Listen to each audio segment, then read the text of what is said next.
Hey, badasses, welcome to the end of your week. And I just wanted to hop on for a quick second and share something that is just kind of hitting me hard today. And I'm just going to jump right into it because I just need to talk this out. And no one better to talk this out with than all of y'all. I really have been checking my schedule and making sure that I'm getting all of my stuff done and making sure that I'm not missing out on anything and that I'm taking care of my team and I'm trying to take care of my family and I'm trying to take care of myself. But at the end of the day, I look at my schedule and I'm like, how productive were you? How many different tasks did you really do every single day? And I got to tell y'all, I'm kind of embarrassed because I have flip flopped between so many projects this week. It's now Friday, and I'm like, what did I get accomplished today? And I know I cannot be alone in this, and I don't want you to feel like you're alone in this. And that's why we're going to talk this out together. Because I truly feel like one of the biggest things that I have to start doing, like immediately, is I need to start saying no to more things. Like, not maybe a little bit this week and a little bit next week. Like, if it's not a hell yes, then it needs to be a hell no. Anybody else feel me on that? I need to desperately take stock in looking at my calendar and looking at the opportunities that I have on my plate and say, is this getting me to where I want to be by the end of this year? Is this aligning with my word of the year value?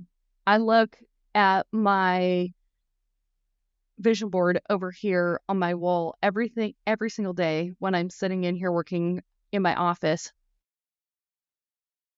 And there have been so many great opportunities come into my life this year that I'm like, oh my gosh, that's it. That's the one. I have this major FOMO situation where I'm like, I don't know, should I, shouldn't I? I better do it. I better do it. I better do it. But I have to catch myself because man, did I have a realization today that that's the old me still hanging on.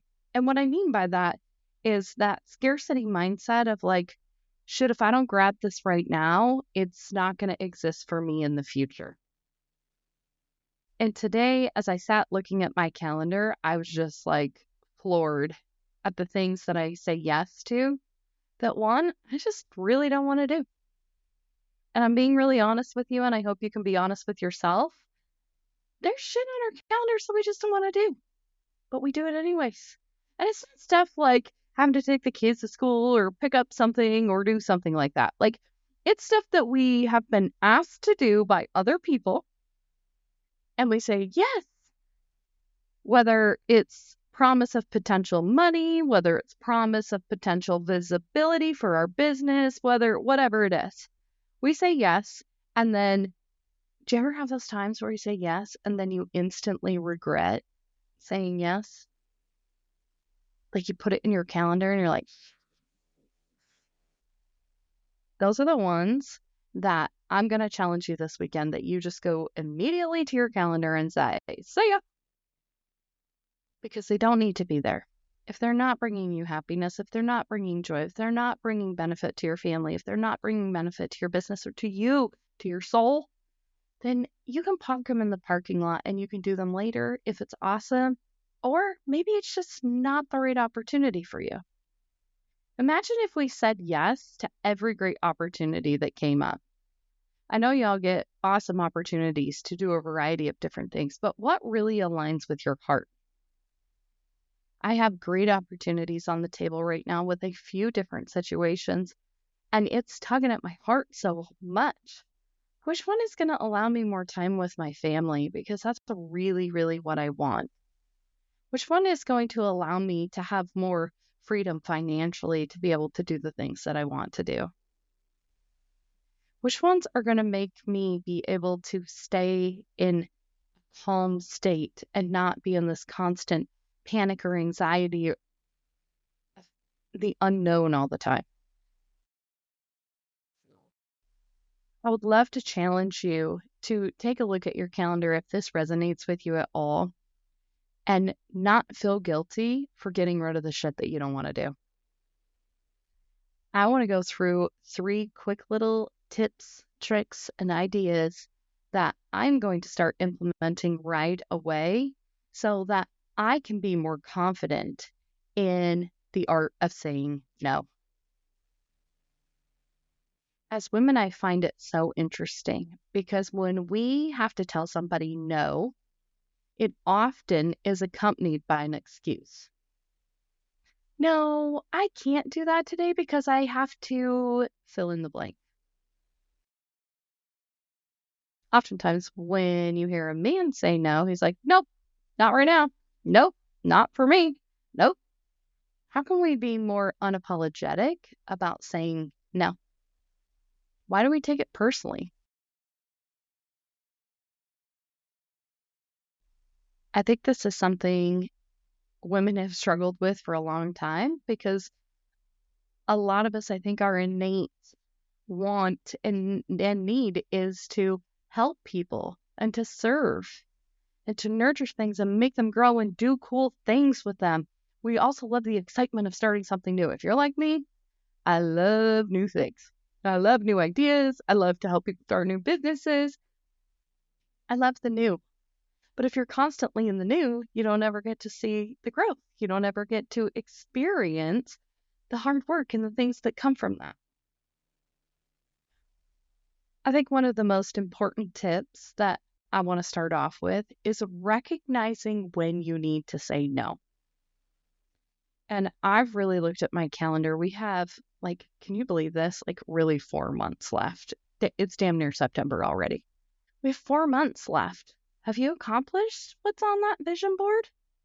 Have you accomplished what you want to do? I was looking at my goal board at work today and I was like, oh my God, I got to really kick it in gear in Q4 if we're going to hit these or if I'm going to accomplish these. But I'm committed. And if I'm committed to the things that were on the board, I need to stop saying yes to new things. It doesn't have to be a no forever, but it's a no for right now. If this is something that you resonate with big time, I would recommend you to maybe look at it from this lens, especially if you're a mom or you have a family at home that you're going home to. Every new opportunity that I say with work, business, collaboration, whatever it is taking time away from me being at home with my family and my kids, which I told y'all at the beginning of the year was one of my greatest goals this year, is to be able to free up my time to spend more time with my family. And that means more downtime. And if any of you know me, that's very uncomfortable for me. I picked my kids up from school today. I'm at my house at 3 p.m. and I'm like, I'm never home this early. But I love that because it's a new kind of challenge for me. It's a slowdown. It's something that I need in my life. And I know that my kids need that too. But every time I say yes to taking on a new task, yes to taking on a new responsibility, yes, I'll teach the class with you. Yes, I'll do this. Yes, I'll do this because you want to be involved. You're really saying no to what you're really striving and hoping for. I have to give major kudos to a friend of mine this week who reached out personally. We were planning a women in business event, which we're going to table it for a little bit. But she reached out and just said, you know what, this really isn't aligning with what I really want my goals to be this year. And I know we can make huge impact, but let's try to do something online and let's try to do it a little bit later. I know in that time too, you almost feel like you need to apologize and hope that that doesn't change a friendship because you're honest.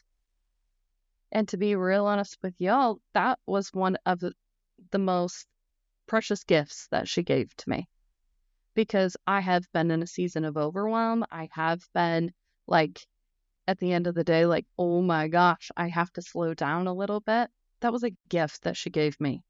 That, to be real honest with you, I wouldn't have given to myself. I would have showed up. I still would have put it on. But that was such a gift. And so maybe when you think about when you're clearing your calendar this weekend or trying to rearrange it to make it more sense, maybe think of it from that lens. Like, me deciding not to do this might be an answer to somebody else's prayers, because it definitely was for me. Recognize when to say no forever and no, not right now, and be honest about that. Don't say, oh, the time's not right for me right now, but okay, can I check in with you in 3 months? Yeah, go ahead and do that when you know damn well you don't want to talk to them in 3 months. Just be honest. You know what? This really doesn't align with me, but I wish you luck, and how can I support you? I mean, it's little things like that that you can do that doesn't have to sound terrible. You don't even have to offer to support them. Give them a compliment on the way they presented something. Give them a compliment on how far they've come. Give them a compliment on their shoes. You know that I believe that we're always making somebody feel something. And even when you have to give a no, there is a way to give a no with, one, you not feeling like shit for saying no, you being able to be confident in using that two-letter word no, and them not feeling like they have been dismissed. And I think that all goes back to just making sure that we're using kindness in saying, no, I'm sorry, that's not going to work for me right now. You don't have to have an excuse as to why it doesn't work for you. You don't have to have an excuse for the reason why you don't want to do it at all. No, that doesn't really align with me, but thank you is something that is a very simple way of being able to say no to an opportunity, or no to a sale, or no to, well, really anything. Another tip I would give you is really understanding the importance of boundaries in your life. That includes personally and at work and with clients. Establish limits on access to you. Establish limits and boundaries around times you're available or projects that you take on. Just because you can do it doesn't mean you should. We have to remember that as small business owners, just because I can do that doesn't mean I should take it on. And if you don't have somebody on your team that calls you out on your shit every time you try to take on a project, hire one. I have one, and she's incredible, and she gives me that look. And then I'm like, never mind, I'm not going to do that. And I definitely always give it to somebody else on my team, which is a benefit to me because I don't have to do it. And it's a benefit to her because it's probably going to take me longer to do it than it would somebody else on the team. Having those wonderful, brilliant people in your life is so, so, so important. But make sure that you have boundaries around things, even with your kids and your spouse. I need to take 15 minutes and I need to just have some me time. And explain that to them. I just need some me time for 15 minutes. I'm going to go sit in my office. I need everybody to leave me alone. I'll be with you in 15 minutes. Take that time that you need. It's better to take 15 minutes if you need to when you get home before you come home and you bring your day into the home, and then, maybe something didn't go right for the day, or maybe, you're kind of decompressing on the way home. That's not a very long drive and you just need some time. Maybe you just need some time to breathe. We as women want to apologize for that all the time. Like, I need some time, but oh shit, I better go to Target because I need time. You can have timeouts in your own home. Everybody has timeouts in their own home. If you live in a house full of boys, their timeout is the bathroom, and we all know this. Where did that kid go? Where is my husband? Oh, yeah, they've been in the bathroom for 30 minutes. They're not in there doing biz for 30 minutes. They're in there having a timeout. If you got to go in the bathroom and have a timeout for 30 minutes, great. But I think women, that's a magnet spot. That's where everybody comes to find you, so they know better than that. You gotta trick them out of that one. You gotta trick them out.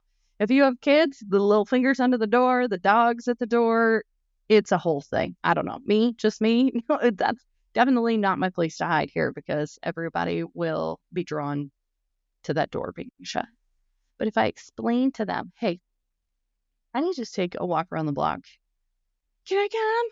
No, I need some time alone. It's okay to say no. It's okay to say no to your spouse, and it's okay to say no to your kids if you need some alone time. And the last thing I just want to touch on, I want to make this a quick little something you can listen to going home on your Friday commute. Overcome the guilt of saying no. Why do we feel guilty for saying no? Why do we feel guilty for saving our own sanity? Why do we feel guilty for telling people no when we already have plans somewhere else? I almost did this today because one of our colleagues had sent a text and said, "Hey, are you open for lunch on Monday? Our treat." And I almost texted him back and said, "Yeah, that would be great." And then I looked at my calendar and I have a lunch date with my husband on Mondays. And because he was invited to the meeting too, I instantly went back to typing saying, "Yeah, that would be great. We could do that." But who am I honoring and who am I keeping my yes to? I'm telling my husband, "No, I don't want to go have lunch with you on Monday at our typical lunch date time because another opportunity came up." Don't cancel on people. Don't double book people. Show up when you say you're going to show up. Being able to say, "No, that does not work for me. Next week is pretty full already, but I do have fill in the blank. The next Tuesday I'm open." And that is what I will send to them and say, "Look, next week's already pretty booked up for me, but I'd love to meet with you next Tuesday. Does that work for you?" We try so hard as women to be so fucking accommodating to everybody all the time, to our own damn detriment. And I am on a mission to make sure that we stop doing this. And that starts with me. And I may be having just a complete conversation, staring at myself on the computer here to myself because I need to hear this. Think about how much calmer your life would be if it was a little more simpler.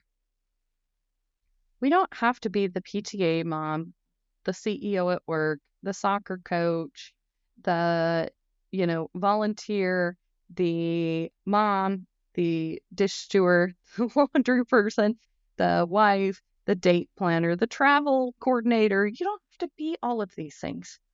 But I think as women, we have a really hard time, one, saying no, which is our topic today, and two, asking for help. If you've got a lot of stuff on your schedule, you don't necessarily have to even say no, but you can delegate to somebody else and ask them to help you. Many times our kids and our spouses are more than happy to help with things if we ask. I know for me, many times I'm like, "Cook dinner, and now I have to clean all the shit up myself. And where is everybody?" If I simply would say, "Hey guys, can you come in here and help me?" They would all come help. We assume that because we think about it, everybody else should think about it. And they don't. And we need to give them the benefit of the doubt for that. But what we have to do is stand up and say something. We have to stand up and say no. And no is a complete sentence. You don't have to come up with anything after that. No, that doesn't work for me. No, I'm busy. You don't have to tell them why.